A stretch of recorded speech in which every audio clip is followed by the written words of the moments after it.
Ham watched the sea, standing alone, until there was a great retiring wave. He seemed to leap up into it with a mighty bound, and the ship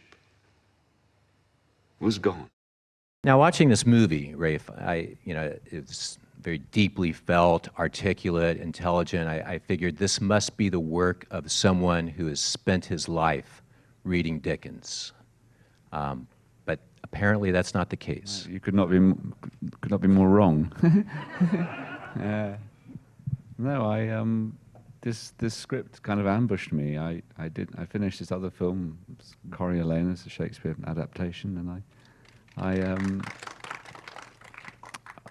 didn't know what I was going to do, and the producer Gabby of that film gave me the script, and I have to confess I was ignorant about Dickens. You may be surprised, but I never studied Dickens at school. Lots of Shakespeare and other novelists, but not Dickens.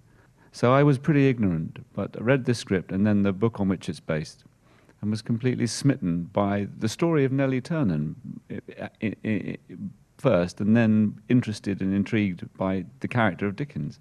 And I just became obsessed with what was the sequence of events which led her to accept being his mistress, and what was that about? And I just became very fascinated by that. And I felt very moved by Nelly, and I was even more moved when Felicity gave her life. And you two knew each other. You two had worked together before this, right? We first met playing, I was going to say mother and daughter, but actually it's a bit offensive. I can do mothers. So. We met playing father and daughter and then became lovers. So I don't know what that says. On a film called Cemetery Junction, which was a British comedy directed by Ricky Gervais.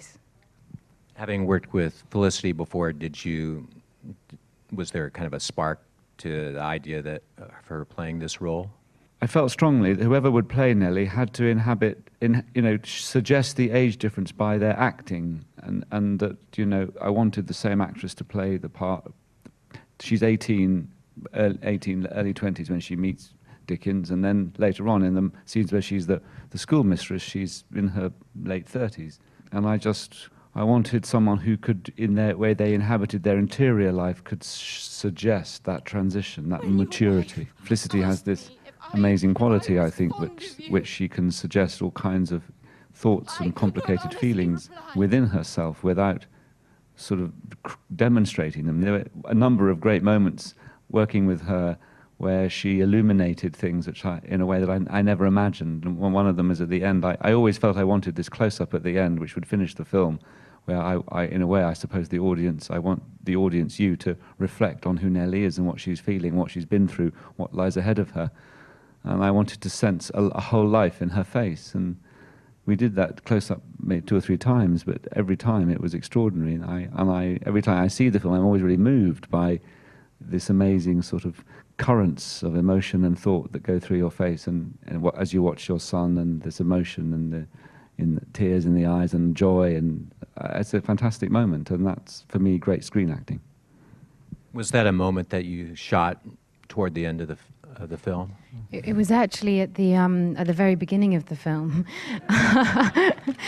which was somewhat of a challenge. It was we did Nelly's older scenes all in the first, I think it was the first week, in fact. So I had to imagine that I'd had this 13-year relationship with Charles Dickens, so it was sort of jumping in at the deep end. But I do have to say that Ralph, I think from all of the actors, he provides an environment where you can't help but be honest, and I think it's always that relationship between the actor and the director where there's a truthful performance. I felt that I was always totally in an environment that was very comfortable, and I could take risks.